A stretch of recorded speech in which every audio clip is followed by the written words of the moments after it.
सोमपुर गाँव गोटाए विधवा बुढ़ी रहुतिला।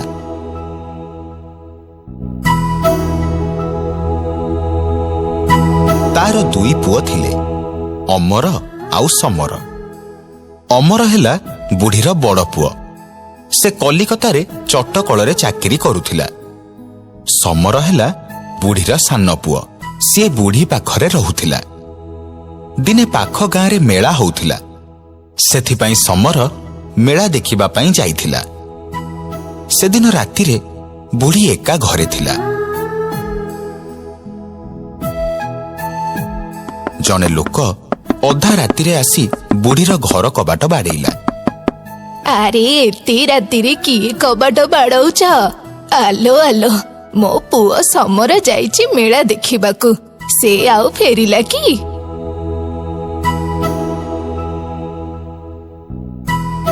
माउसी, मो बाटोई पुरी जाउची जगन्नाथ दर्शन पाई।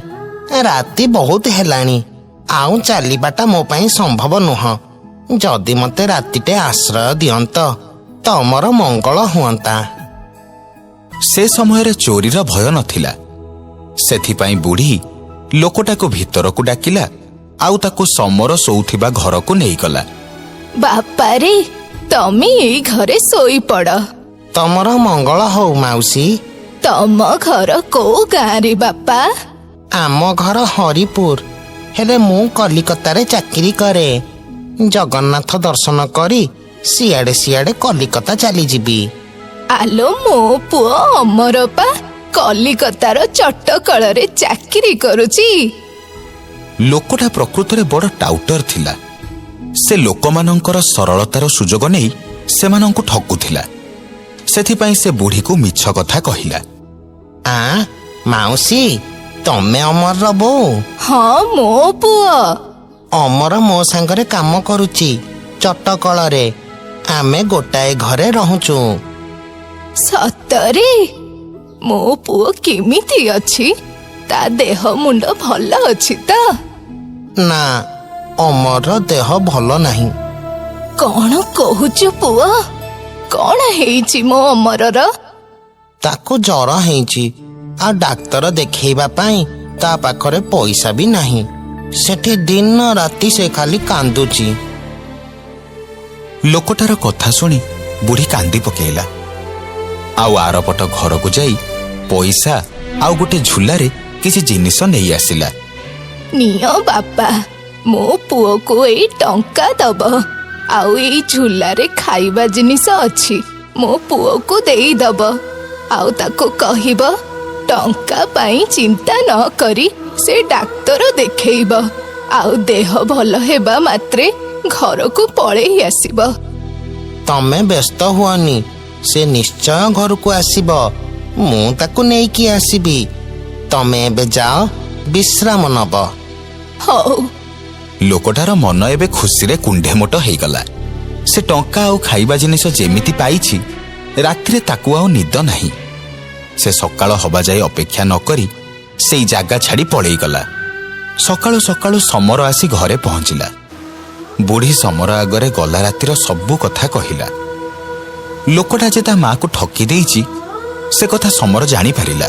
तो ठारू बोका लोक संसार रे केही नाहंती। तते जिए जहा कहिला तू ता कथा को विश्वास करि देलु। सेईटा ठकटा, नहले राति पाहिबा आगरो उठी पळेई नथांता। लोकटा मनरे एते कथा अछि बोली मु केमिति जानी थांती? ना, तू केमिति जानी थांतु? तू खाली पैसा देई जानिचु। बोकी कोठिकार, तू बोकी बोकी बोकी। ए संसारर सबु ठारू बड़ बोकी तू। ना ना ना, मो ठारू भी बड़ बोकी अछि। मु सबुठु बड़ बोकी नुह। किए? ता ना कह। तो मामू घर गाँ रे थिबा जमीदारंक स्त्री, से सबुठारू बड़ बोकी। ताको केही भी ठकी देई पारिब। जदि ए कथा सत न हेइथिब, तू मो नारे कुकुर पालिबु, हेला? समर थिला बहुत चालाक। ता माँ ठारू जेमिति टंका जाइछि सेमिति से भी अन्य को ठकी टंका आदाय करबाकू चाहुथिला। तेणु से चाहिला ता माँ ठारू बड़ बोकीटिए किए अछि देखिबा पाई।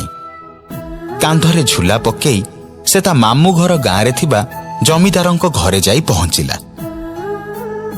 ସେତେବେଳେ ଜମିଦାର ଘରେ ନଥିଲେ। ଜମିଦାର ଥିଲେ ବହୁତ ମାଂସ ପ୍ରିୟ। ସେଥିପାଇଁ ସେ 8-10ଟା ଛେଳି ରଖିଥିଲେ। ସେଇ ଛେଳିଗୁଡ଼ା ତାଙ୍କ ଘର ଆଗରେ ବୁଲୁଥିଲେ। ପୋଇଲିମାନେ ବି ଘରର ପିଣ୍ଡା ଉପରେ ବସିଥିଲେ। ସମର ଭାବିଲା ସେଠୁ ଛେଳିଗୁଡ଼ାକୁ ସହଜରେ ନେଇହବ। ସେଥିପାଇଁ ସେ ମୁଖ୍ୟ ଛେଳି ସହ କଥା ହେଲା। ତୁ କେମିତି ରହିବୁ ଏଠି? ସେପଟେ ତ ଭଉଣୀ ବାହାଘର, ମୁଁ ତତେ ନବା ପାଇଁ ଆସିଛି। ଆଚ୍ଛା ଆଚ୍ଛା, ତୁ ସମସ୍ତଙ୍କୁ ସାଙ୍ଗରେ ନେଇକି ଯିବୁ? ହେଲେ ଏତେ ବାଟ ଏମାନେ କ'ଣ ଚାଲିପାରିବେ? ତୁ ଏକା ଚାଲେ। ଏତିକି ବେଳେ ଜମିଦାରଙ୍କ ସ୍ତ୍ରୀ ଘରୁ ବାହାରି ଆସିଲେ ଆଉ କହିଲେ, ଆରେ ପିଲା କଣ କହୁଛି? ଆଲୋ ମା ଆଲୋ, ବଡ ଆଶ୍ଚର୍ଯ୍ୟ କଥା ମା ସାନ୍ତାଣୀ, ଲୋକଟା ଛେଳି ସାଙ୍ଗରେ କଥା ହଉଛି। ଦେଖ ମା ସାନ୍ତାଣୀ, ମୋ ଘରେ ଯୋଉ ଛେଳି ଅଛି ସେ ତମ ଛେଳିର ଭଉଣୀ। ଆଜି ତାର ଆମ ଗାଁ ପାଖରେ ଥିବା ଗୋଟାଏ ବୋଦା ସାଙ୍ଗରେ ବାହାଘର ହଉଛି। ସେ ମତେ କହିଲା ତମ ଘରେ ଥିବା ଛେଳିକୁ ସାଙ୍ଗରେ ନେଇକି ଯିବା ପାଇଁ। ଆଲୋ ମା ଆଲୋ, ବାହାଘର ଭଳି କାମରେ ଯୋଗ ଦେବା ତ ନିହାତି ଦରକାର। ତାକୁ ସାଙ୍ଗରେ ନେଇଯାଅ। ହେଲେ ମା, ସେ ତ ଏକା ଯିବାକୁ ମନା କରୁଛି। କହୁଛି ସବୁ ଛେଳିଙ୍କୁ ସାଙ୍ଗରେ ନେଇଯିବ। ଯାହା ହେଲେ ତା ଭଉଣୀ ବାହାଘର ନା, ସାଙ୍ଗସାଥୀ ନ ରହିଲେ ତାକୁ ଖରାପ ଲାଗିବନି। ନେଇଯାଅ, ସମସ୍ତଙ୍କୁ ନେଇଯାଅ। ବାହାଘର ଭୋଜି ଖାଇଲା ପରେ ଆଣି ଛାଡିଦବ। ଜମିଦାର ସ୍ତ୍ରୀ ଠାରୁ ଅନୁମତି ପାଇବା ପରେ ସମର ଛେଳିଙ୍କୁ ନେଇ ପଳେଇ ଆସିଲା। କିଛି ସମୟ ପରେ ଜମିଦାର ଆସି ଘରେ ପହଞ୍ଚିଲେ। ସେ ଛେଳିମାନଙ୍କୁ ନ ପାଇ ତାଙ୍କ ସ୍ତ୍ରୀଙ୍କୁ ପଚାରିଲେ, ହଇଓ, ଛେଳିଗୁଡା କୁଆଡେ ଗଲେ କି? ବଡ ଛେଳିର ଆଜି ଭଉଣୀ ବାହାଘର, ସେଥିପାଇଁ ତା ଭଉଣୀ ଲୋକ ପଠେଇଥିଲା। ଭୋଜି ଖାଇବା ପାଇଁ ସମସ୍ତେ ସାଙ୍ଗ ହେଇ ଯାଇଛନ୍ତି। ଆଜି ରାତି ସୁଦ୍ଧା ଫେରି ଆସିବେ। ତମେ ଆଉ ହବନି, ବୁଝିଲ? ଯୋଉ ବୋକିକୁ ସେଇ ବୋକି ହେଇ ରହିଲ। ମୁଁ କଣ କଲି ଯେ? ତମେ କିଛି କରିନ, ସବୁ ମୋ ଭାଗ୍ୟ। କୁହ ସେ ଲୋକଟା କୋଉ ପଟେ ଗଲା? ଏଇ ତ ସେଇ ଆଡକୁ ଗଲା। ଜମିଦାର ଏବେ ସମରକୁ ଖୋଜିବା ପାଇଁ ତା ପଛେ ପଛେ ଗଲେ। କିଛି ବାଟ ଚାଲିବା ପରେ ସେ ହାଲିଆ ହୋଇପଡ଼ିଲେ। ଏପଟେ ସମର ଜମିଦାରଙ୍କୁ ଦେଖିବା ପରେ ଜାଣିପାରିଲା ଯେ ତା ପଛରେ କିଏ ଗୋଟେ ଆସୁଛି। ସେଥିପାଇଁ ସେ ଛେଳିମାନଙ୍କୁ ଗୁମ୍ଫା ଭିତରେ ଲୁଚେଇ ଦେଇ ନିଜେ ଗୋଟେ ଗଛ ମୂଳେ ଯାଇ ବସି ପଡ଼ିଲା। ଜମିଦାର ତ ସମରକୁ ଚିହ୍ନି ନଥିଲେ, ତେଣୁ ସେ ଯାଇ ତାକୁ ପଚାରିଲେ, ଆରେ ବାବୁ, ଏଇପଟେ ଗୋଟେ ଲୋକ କିଛି ଛେଳି ନେଇଗଲା, ତମେ ଦେଖିଛ? ହଁ, ହେଲେ ସେ ତ ଯିବା ବହୁତ ସମୟ ହେଇଗଲାଣି। ଭାଇରେ, ମତେ ଟିକେ ସାହାଯ୍ୟ କର। ସେ ଲୋକଟା ମୋ ଛେଳି ନେଇ ପଳେଇ ଯାଇଛି। ମୁଁ ବାହାରକୁ ଯାଇଥିଲି କିଛି ଖାଇନି ଏଯାଏ, ତେଣୁ ମୋର ହାକୁକୁ ଯିବାକୁ ଆଉ ବଳ ପାଉନି। ତମେ ଯାହା ପଇସା କହିବ ମୁଁ ଦେବି, ହେଲେ ମତେ ଟିକେ ସାହାଯ୍ୟ କର। ମୁଁ ସବୁ ପଇସା ଆଗୁଆ ନେବି, କିଛି ବାକି ରହିବନି। କେତେ ନବ? 300 ଟଙ୍କା ନେବି। 300 ଟଙ୍କା? ଯଦି ରାଜି ନୁହଁ ତ ଛାଡ଼ି ଦିଅ। ହଉ, 300 ଟଙ୍କା ଦଉଛି। ଜମିଦାର ସମରକୁ ଟଙ୍କା ଦେଲେ। ସମର ଟଙ୍କା ପାଇବା ପରେ ତା ମନ ଖୁସି ହେଇଗଲା। ତାପରେ ସେ ସାଙ୍ଗରେ ଆଣିଥିବା ଝୁଲାଟାକୁ ସେଇଠି ରଖିଦେଲା ଆଉ ଜମିଦାରଙ୍କୁ କହିଲା, ଦେଖ, ଏଥିରେ ମୋ ମାର ଗହଣା ଅଛି, ଆଉ ମୁଁ ଏବେ ଯଦି ଏ ଝୁଲା ଧରି ଦୌଡ଼ିବି ତାହେଲେ ଚୋର ଧରିବା ସମ୍ଭବ ହବନି। ତେଣୁ ତମେ ଏ ଝୁଲା ରଖ ଆଉ ମତେ ଗହଣାର ପଇସା ଦେଇଦିଅ। ଗହଣା ପଇସା ବି ମୁଁ ଦେବି? ଗହଣା ପଇସା ତମେ ଦବନି ତ ଆଉ କିଏ ଦବ? ମୁଁ ୟାକୁ କୋଉ ଭରସାରେ ତମ ପାଖରେ ଛାଡ଼ିକି ଯିବି? ତମେ ଯଦି ମୋ ଝୁଲା ନେଇ ପଳେଇ ଯିବ? ଜମିଦାର ତା ମୁହଁକୁ ଚାହିଁଲେ ଆଉ ଟଙ୍କା କାଢ଼ି ତା ହାତକୁ ଦେଲେ। ଟଙ୍କା ନେଇ ସମର ଜମିଦାରଙ୍କଠୁ ବିଦାୟ ନେଲା। କିଛି ସମୟ ପରେ ସେ ସିଧା ଯାଇ ଗୁମ୍ଫା ପାଖରେ ପହଞ୍ଚିଲା।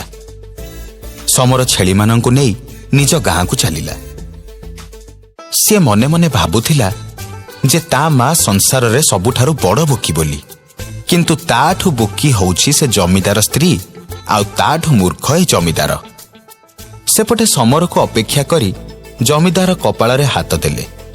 ସମର ଛାଡ଼ି ଯାଇଥିବା ଝୁଲା ଖୋଲି ଦେଖିଲେ ସେଥିରେ ଖାଲି ଫୁଲ ଅଛି। ସେ ବୁଝିଗଲେ ଯେ ସମର ତାଙ୍କୁ ଠକି ଦେଇ ଯାଇଛି।